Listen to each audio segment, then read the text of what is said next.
Pasensya ka na, Remulla. Kami po ay lumalaban lamang sa hustisya. So kung kami ay babantaan mo, naintindihan ko, karapatan mo yan bilang mamamayan na magbanta sa amin na keso kami ipapakontempt mo o ganyan-ganyan. Pero alam mo, sinasabi ko sa iyo, sana maging warning na sa iyo yung nangyari sa iyo nitong nakaraan.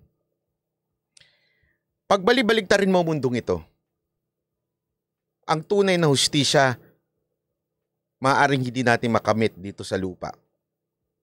Pero huwag mong kakalimutan that after this life, there is true justice.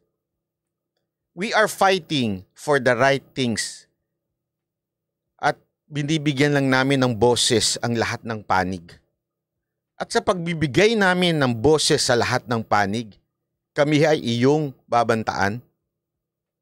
Alam niyo ho ba, even a convicted person have the right of freedom of speech?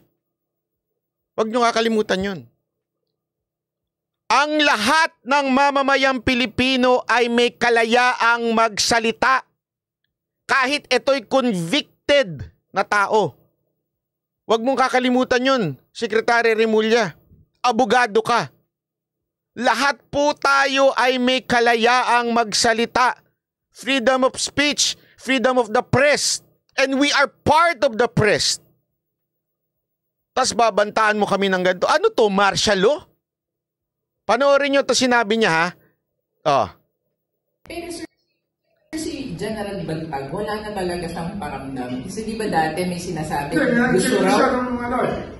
Nung isang araw siya po ay na-interview ng mga ilang vlogger, sa linggo yata yun, mga 2 weeks ago. At ngayon po ay aming pong pinaghahandaan ng complaint ang mga vlogger na nag-interview sa kanya for contempt of court. Kasi hindi bawal po yan. Ito po ay mga taong hinahanap ng batas na hindi po dapat binibigyan ng ganong salita. At ito po ay pamapas. Hinahanap ng batas at hindi dapat binibigyan ng salita? Wow!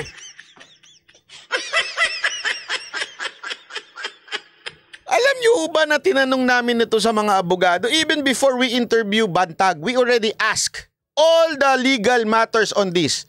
You know what the ibig sabihin ng contempt of court? At sinasabi niyang kesyo bakit daw binigyan ng pagkakataon magsalita. Unang-una, eto ha, lahat ng abogado nakikinig dyan. Makinig kayo.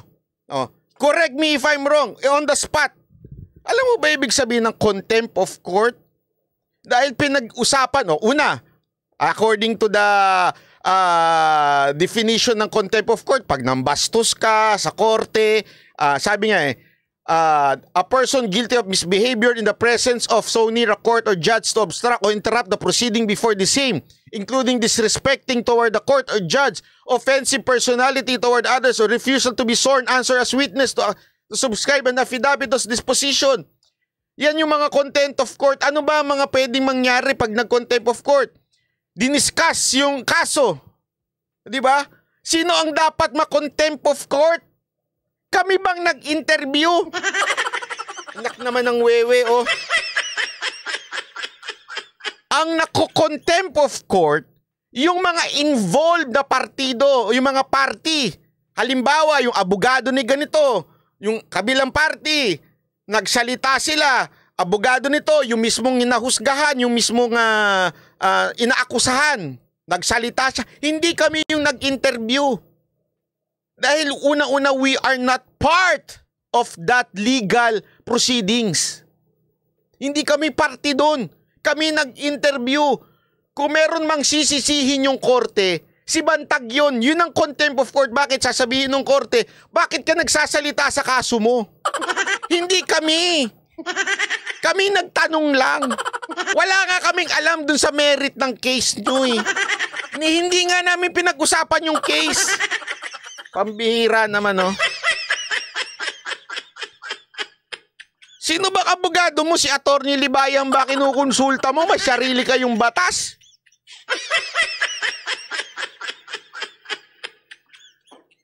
Kaya nga, ako I challenge kung merong abogado dito. Tanungin ko kayo, is that even contempt of court? Na nag-interview ang isang media at tinanong, kamusta ka na? Ano masasabi mo kay Katapang? Pinag-usapan nga namin puro si Katapang eh. Maaaring nasaktan ito dahil pinagmumura ni Bantag. Alam mo ba na hindi kami ang makukontempt kasi hindi kami involved. The judge has no jurisdiction sa amin. Kasi una-una wala naman kami dun sa korte. Pangalawa, hindi naman kami involved dun sa kaso. Okay? Kaya wala sa amin na magsasabing pinakikialaman namin yung case. Paano namin pakikialaman yung case? Hindi nga kami kasali doon. Hindi nga namin alam yung case. Pambira naman, no? Pero may sundot pa siya. Kaya tingnan mo, biglang nagbago. Tingnan nyo, ha? Observe nyo, biglang nagbago siya ng statement. Sa proseso po ng proseso daw. Yung proseso daw ng court.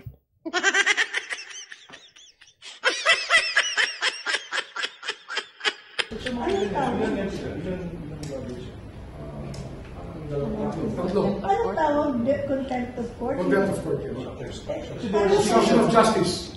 Bigla nagbago, naging obstruction of justice. O sige, Google naman natin. Obstruction of justice. Obstruction justice. Ayan. Obstruction of justice, any person who willfully obstruct, impedes, frustrate, or delay the apprehension of suspect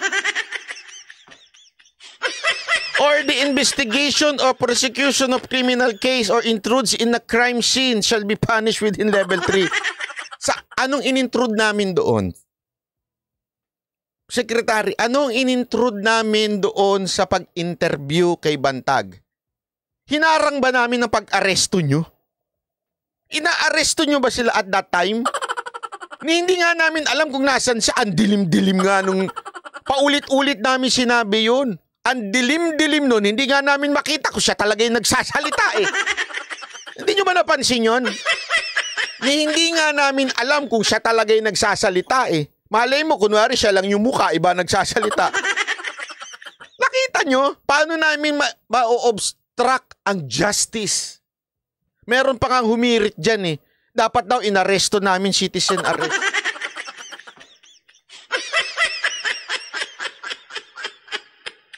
Alam nyo ho ba pag nagbigay ka ng warrant, naka-specific doon na any law enforcer. Hindi ho kami law enforcer. Ang sakit mo sa banks. Sorry, pasensya ka na, Rimulya.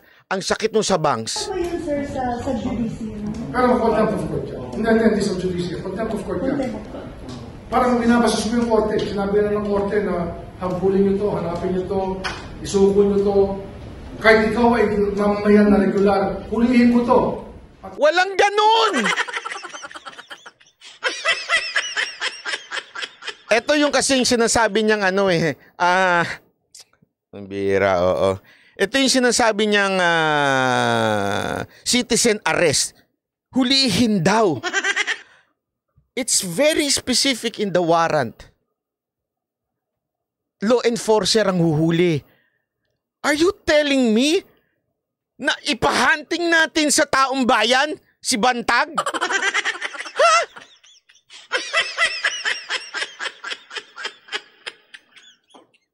Are you even serious, Secretary Rimulya? Ordinary citizen, hulihin natin si Bantag. Ipapahamak mo yung ordinary citizen. Ano to? Vigilante? Binibigyan mo ng weapon ng mga mamamayan? Bibigyan mo ng, sabi ni Rimulya, pwede nating ulihin to.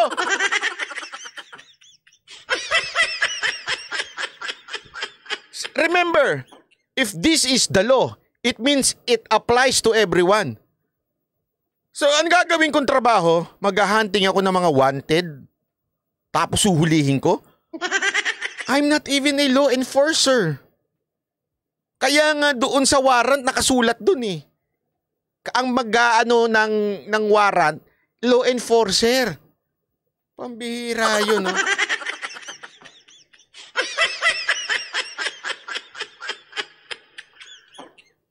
kukunin siya ng batas. As citizen's arrest. Pero, di ba? Yun ang ibig sabihin ng warrant of arrest eh.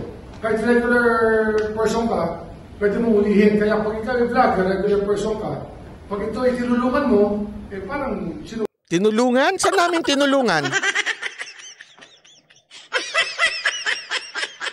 Grabe ho ito si Secretary Remulla. Pasensya ka na, Secretary Remulla. Baka ang sinasabi mo, tinulungan namin maibigay sa taong bayan yung side ni Bantag. Nakalimutan nyo, sir, na meron tayong freedom of speech. Bawat Pilipino, even convicted. Eh, hindi pa nga convicted yung tao eh. Jim Lord, nakadeclare nga armed and dangerous si Bantag. Oo nga eh. Tapos gusto mo hulihin ng taong bayan?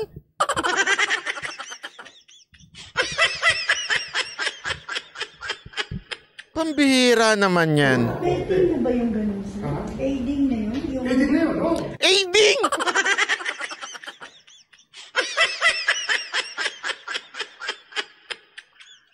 Paano naging aiding yun? In-interview lang namin, aiding na. Saan namin tatago? Sa bulsa ko? Hindi, joke lang yun, syempre. Pero una-una, hindi nga namin alam kung asan siya. As in, hindi ho namin alam. Hindi ho kami direktang nakikipag-usap sa kanya para makontak siya, ibang tao. Hindi ho kami yun. At uulitin ko, kami ho ay hindi ordinaryong vlogger. Kami ho ay parte ng media. Nasa remate po kami. Baka gusto nyong tignan, remate. Nandun po kami. Nandun yung malaki kong... Ay hindi, maliit lang pala. Yung pagmumukha ni Dada at ni Coach Oli. Yun na mas malaki. Hindi, tsaka pumapastos yun. Baka sinasabi mo, mali ba yung korte? Mali ba yung sinabi ng korte? Like kami, Wala pa sinabi yung korte. Ano sinasabi mong may sinabi na yung korte? kasi in our Local bloggers were Local. meron kami tinatawag. Hindi, wanted na to eh. May court order na for their arrest. Like, kung kami, sir, and legitimate na, Oh, ayan, tingnan mo. Kung kayo. Oh, tingnan nyo, sagot niya. we could be sued or... It's possible. Yes. Wanted person yan eh. Di ba sinasabi ng korte, hulihin natin to. O, di hulihin nyo. All Yung agents of the law. Kita mo, pati yung media nagtataka na. Sabihin, kahit kami, bawal namin interviewin. Diba? You hereby ordered to arrest. Yun na nga, vloggers. Ay, sorry. So, paano pa rin sa Gusto nga nila maging DTCA. to act on this? Parang ganun. Hindi ko natin yung prosecutor. It's just contempt charge. In court. In court yan. Sa korte na mismo yan. We're not filing charges. It's just the court acting on it. Yan, tama yan. It's the court, hindi sila nagfa-file. Court na magsasabi na wag nyo nang interviewin yan. Pwede yun, pag may gag order na. Eh, ang problema, wala pa ho ngayon. Wala pa. Nung in-interview namin siya, wala hong ganong order ang korte sa kanya. So, basically, walang sinagsasabi sa kanya ng korte na bawal siya magsalita. Hindi nga siya sinabihan bawal siya i-discuss yung kanyang... Una-una, eto panuurin nyo kasi yung interview. Tingnan ninyo kung meron bang pinag-usapang merit nung cases niya doon. Wala. Puro tawanan lang kami doon. Hindi namin diniscuss kung ano ba yung kaso, ano ba yung ebidensyang pinresinta. Walang ganun. Napanood nyo ho ba, Secretary Remulla? Yung seryoso, yung napanood nyo ho ba o may nagbulong na naman sa inyo? Uy, ito, merong mga ganun na naman. Baka na fake news na naman kayo. Wala ho doon, pinag-usapan namin yung kaso. Ang pinag-uusapan namin doon, anong opinion niya doon kay Katapang, doon sa loob ng Bilibid. Sino nakapanood sa inyo dito? Pakitaas nga yung kamay. Pakitaas nga yung kamay. Sige nga, gusto ko marinig. Sino ho dito nakapanood at nakita ninyo meron kami sinabi tungkol sa merit ng kaso? Di ba? Oh, reaction lang ni Bantag sa Congress at Senate hearing sa Bucor. Correct!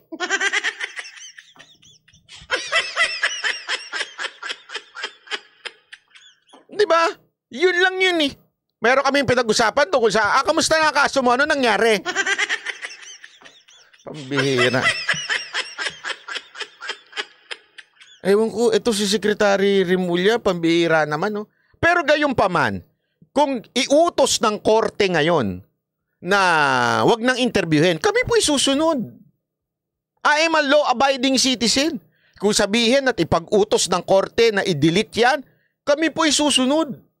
As I always say in this program, especially dito sa akin, lagi ko sinasabi na we must submit to the authority.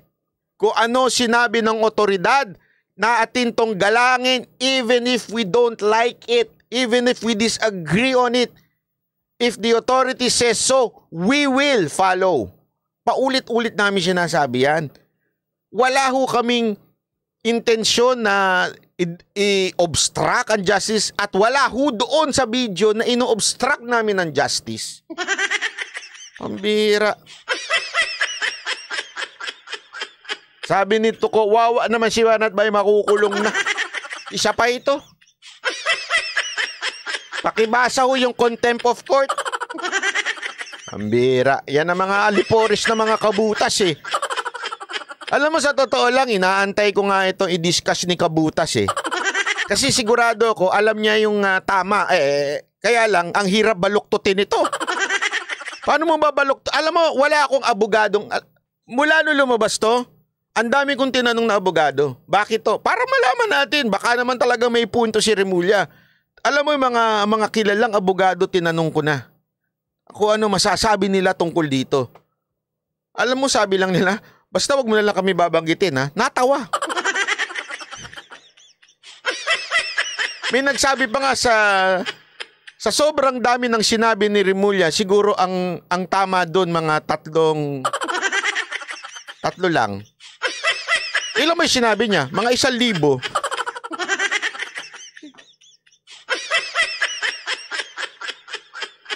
Oh. Ayan, si Pacquiao kaya, kakasuhan din kaya ni Remulla, may pahag pa yun. Yun na nga eh. Isipin niyo yun ha. Yun, literal. Literal na nakita niya. Alam niya kung nasaan. Sinalubong pa. Niyakap-yakap pa.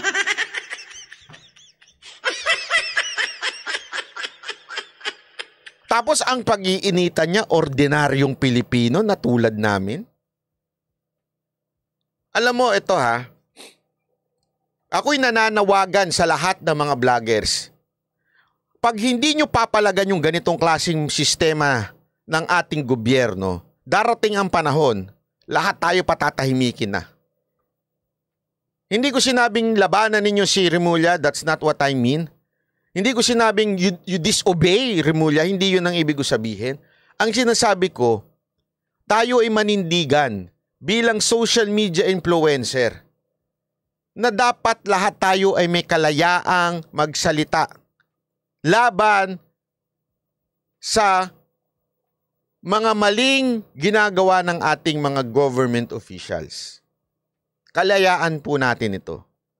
Maaari ngang mali ka eh. Yung opinion mo maaring mali. Pero malaya ka pa rin sabihin ito. Di ba yan nga yung sinasabi ni Pangulong Duterte noon? I will protect you even if you are against me. Because it is part of your right. We are in a democratic country. Yun ang huling kita ko sa bansa natin. Unless, nagbago na. Hindi na tayo mademokrasya. Hindi ho, kasi alam nyo, ito isang malaking katarantaduhan. Maniwala ho kayo sa akin, ito ho'y napakalaking katarantaduhan. Ito ho'y maling-mali na pipigilan. Isipin mo ha, hindi nga siya makasagot ng diretsyo doon sa media. Kasi alam mo, kalayaan ng tao mang-interview. Remember, hindi naman po kami ang nagsabi ng mga tungkol sa kaso. Hindi, tinanong lang namin yung tao. O ano masasabi mo dito? Ano masasabi mo ganyan?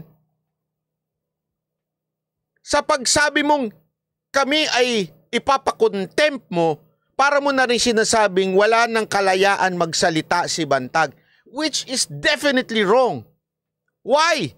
Still, sabi ko nga sa inyo, i-google ninyo, even convicted people, they have the right of freedom of speech. Di ba bakit si De Lima nakakapagsalita pa? Ang mali, yung magdala ng cellphone. Tama ho yun. Pero marami sa inyo nagtataka, bakit may pasulat-sulat pa siya? Kalayaan niya ho yun eh. Kalayaan niya ang magsulat. Nakakulong na yun ha, kalayaan niya. As long that she will not discuss the case. Kaya nga tatanong ko kayo eh, kayo mga nakapanood, diniscuss ba ni Bantag yung kaso niya? Wala.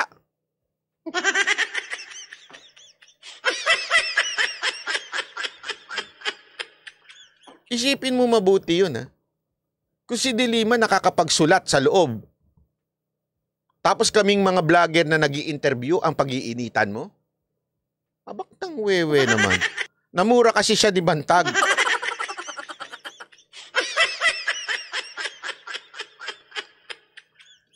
Ewan ko kung sino nagpayo dito kay Secretary Remulla sa pagsasalita niya ng ganito. Kasi lalo tuloy lumalabas na talagang ikababagsak ng gobyerno ito. Maniwala ko kayo sa akin. Walang gobyerno. Kaya nga, pansinin ninyo ha, si Pangulong Duterte, kaliwat kanan ng batikos nun. May nakita kayo nagbanta siya. Ha? Malalibel kita. Ha? Defamation kita. Kaliwat kanan yung pagbibintang sa kanya. Ha? Pati nga anak niya, pinag-initan na eh. May nakita kayo sa kanyang sinabi niya, ay lalibel kita. Hindi, lagi niya sinasabi, kalayaan nila yan. Kalayaan nila yan. Kahit mali, kalayaan pa rin nila yan. Kalayaan ho ng bawat Pilipino maging nakakulong nga na magsalita. The way lang nila pwedeng ilabas, ay yun ang hindi pa pwede. Halimbawa, kung sila ay magbibideo, bawal yun. Kasi nasa loob, bawal ang cellphone. Pero kung susulat sila, gagawa sila ng mga komento nila, pwedeng ilabas. Pwedeng ibasahin ng ibang tao. Ewan ko, Secretary Remulla, sure ho ba kayo na ang sakit nyo sa puso? Di ba nagkasakit siya sa puso? Tama ba na sa puso siya nagkasakit?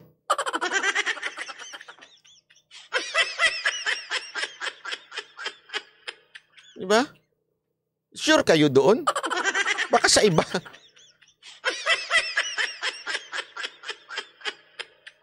Ay nako, Secretary Remulla, huwag kang ganyan kasi hindi maganda yan. Maniwala ko kayo sa akin, huwag niyo hong apihin ang mga Pilipino. Huwag niyo hong pigilan magsalita mga... Hindi na ho kayo natuto sa kasaysayan. Noon nga di ba? Hindi ko na lang sasabihin kung kaninong panahon. Pinigilan niyo lahat ng media. Hindi ikaw. Yung iba. Yung ibang administrasyon. Pinigilan ng lahat ng media. Kinulong pa. Ano nangyari? Pinatalsik. Ito lang. Sasabihin ko sa iyo, Secretary Remulla, makinig ka ng mabuti. Maling galaw yan. I'm telling you now. Yan ang ikababagsak ng pamahalaan ng gobyerno ni Marcos. Pag sinimulan ninyong busalan ang bibig ng mga social media, huwag niyong kakalimutan. Kung yung media nga noon, madali pang kontrolin, hindi nyo nga nakontrol. Hindi nila nakontrol, hindi kayo. Ngayon pa kaya, social media, you will try to control social media? Are you even kidding me? We're just informing the court of when this happened, how it happened, and the record of what happened. Pero sir, dun sa interview, meron po ba kayong nakuha? Power ng court yan, hindi kami yan. Pero kung tatanungin nyo sa amin ang consequence, yun ang consequence. How would we say that, sir? Pardon. How do you say it? Yeah, when somebody aids and abets a felon wanted by the court to be... Did we aid? Tinulungan ba namin yung mama? Tinulungan namin yung mama na magsalita, ganon? This is, alam mo, napaka-funny nito. Grabe. Subukan yung gawin yan lalo.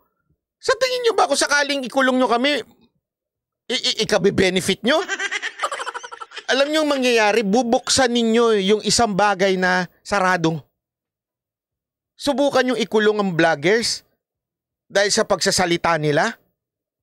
Dahil sa... Wow! Magiging bayani pa ako niyan. Sa ginagawa mo niyan. Secretary Remulla, ginagawa nyo kaming bayani. Ikaw, bahala ka. Kasi ako naniniwala ako sa korte. Naniniwala ako na patas ang korte natin at hindi didinggin yan. Yung ganyan. Di ba meron nga tayong batas dyan? Nasa konstitusyon yan. No law shall be passed abridging freedom of speech, freedom of... parang hindi mo naman inaral yun. Boss, anong nangyari sa'yo?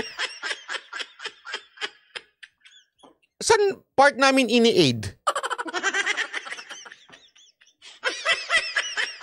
Tinutulungan. Wow, galing naman namin. Nakakatulong kami sa kanya.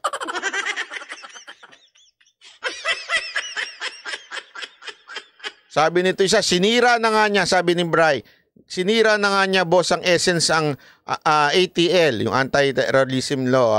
Tapos ngayon, sa ginagawa niya, lalo niya sinisira ang DOJ. Oo nga eh.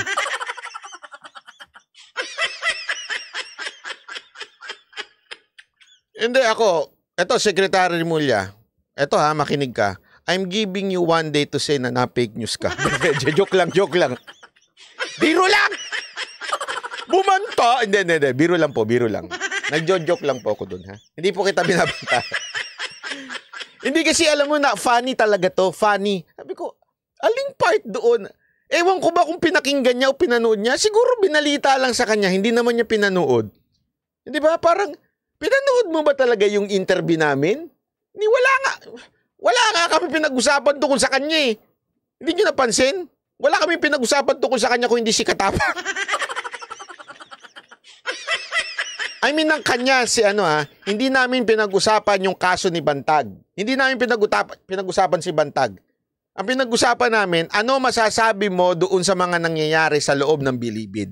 Yun ang pinag-usapan namin. Pangalawa, yung mga kongresista na nangungurap. Yun lang ang pinag-usapan namin. Sabi ni Drogon, grabe ka naman, tunog libayan. Oo nga, tunog libayan. Yung style niya, tunog libayan. Then it is an affront to the court. Is it When correct you thumb your nose at the court. Is it correct to say DOJ would file a manifestation? No, we will just, probably, we will let it be known. Maybe a manifestation will suffice. Okay. Sir, may nakuha tayong information from that interview kung nasaan sila. Hindi, wala. Wala naman. Pero Wala namang...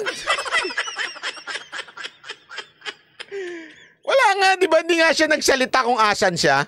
Pambihira, oh. Pero nasa public record naman yung interview niyo. Nandun pa eh. Ayun. Naka-post pa ngayon, di ba? So continuing contempt of court yan.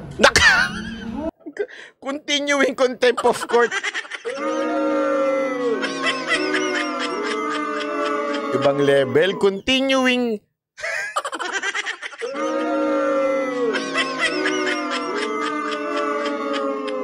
Ay nako, isipin nyo yan pagka ginanyan. Sabi nga nila actually marami na nagsabi sa akin. Yan si Secretary Remulla, medyo pikon. Yan ang sinabi nila sa akin, medyo pikon daw yan. Malamang, di ba kasi, makikita naman natin yan nung panahon ni Bantag, nung pag nagmumura si Bantag, napipikon siya. Tapos nung panahon ni Tebes, nung sinayawan lang siya ni Tebes, napikon din siya. Talagang every time na inaasar sila ni Tebes, si Remulla, hindi ko nga maintindihan Ang dami mong iniisip, isinama mo pa kami sa iisipin mo? Boss, ano nangyari? Bumaba.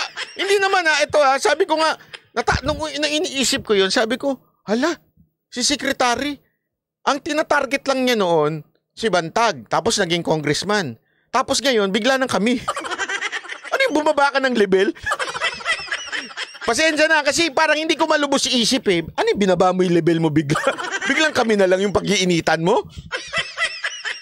Ang baba nga ng tingin ko sa sarili ko parang bumaba ka talaga sa level namin? Paano nangyari yun? Itaas mo naman, ang taas-taas mo, sekretary ka na. Pati ba naman yung level ng vlogger, pakikialaman mo? Ano ba yun? Pambira ka naman, Secretary Remulla, oo. Hindi naman. Alam ko namang may nakikinig naman sa atin. Pero I never thought of, pati kami pakikialaman pa kami. Magiging threat pa kami sa inyo. Ano ba yun? Hindi naman, 2,000 to 3,000 lang naman kada gabi nanonood. Bakit naman kailangan yung matreat? Hindi, alam mo, minsan napapaisip tuloy ako, talaga may epekto yung movement natin. Alam nyo kung bakit? Yung ratings nga ni Pangulo Marcos, dumausdos dahil nga kay Tebes. Isipin nyo ito hindi lang sa amin to. Okay, linawin ko we're not getting all the credit. No. Nandiyan sila Jojo. Ang dami pa. Marami pang ibang vloggers na hindi ko na lang mababanggit sa inyo kasi hindi ko memorize yung kanila mga vlog. Pero marami pa pong vloggers na nag-discuss kung bakit sablay yung mga bintang nila kay Tebes, kay Bantag. Maraming Bantag vloggers. Kay Tebes, ang talagang merong kasalanan dyan, si Jojo, di naman ako Mas marami pang alam si Jojo sa akin, mas marami pang inilabas yan kaysa sa akin. Ewan ko nga ba dyan Siguro bayaran ni Tebes. Biro lang Hindi, di ba, naintindihan niyo ibig sabihin? Marami kasi ang namulat. Di ba? Marami yung napaisip na, oo nga, di ba, si Tebes, meron siyang connotation na bad man, yung masamang tao. Pero nung unti-unting nadidiscuss ng mga vloggers, yung the truth behind what really happened doon sa Tebes issue, na marami namulat ang isip They don't like Tebes. Pero alam nilang ginagago at pinag-iinitan si Tebes. Yun naman kasi ang importante dito We are not here for you to like Tebes or Bantag. No, that's not our goal. We are here to tell you ano ba yung mali sa mga ginagawa ng gobyerno natin tungkol sa mga taong ito. Remember these people, itong mga politician na to, there are just politician na inilagay sa gobyerno. Number 1 dyan ang mga Rimulya. Alam natin yan, ang Rimulya, mga politiko yan mga yan. Kung sino nakaupo, yan ang sisipsipan. Kung sino nakaupo, yan ang pwedeng... Alam nyo na, basta nakaupo. Diba? And kung sino yung kaaway ng gobyerno, yun ang ibabaon. Ngayon, nabigyan sila ng kapangyarihan. So, ibinabaon nila. Secretary, isipin mo ito, Isipin mo maigi ito. Pag-iinitan mo kaming 3, pero yung kaso ni De Lima napapabayaan na, kaya tuloy unti-unti na didismiss. Anong itsura nun sa taong bayan? Anong itsura nun pag na-dismiss si De Lima? Tapos kami ang pinagbuntungan mo ng galit. Nagbisi-bisihan ka sa amin, tapos si De Lima ganun? Pambihirang buhay to. Diba? Sana, isip-isipin mo yun. Dahil una-una, ikaw ang nagpapasikat sa amin, hindi kami. Ikaw! Nananahimik kami dito. Tawanan nga lang yung interview namin Alam niyo ba dapat may part 2 pa yun? Busy lang kasi ako Hindi, walang biro ito. Dapat may part 2 yun. Busy lang po talaga ako dahil kailangan kong kumayod. Alam mo naman, si single by. The single lady. Single lady. Kailangan kong kumayod Buti nga, hindi pa kami naka-part 2. Antay ka. Magpa-part 2 kami dahil sa'yo.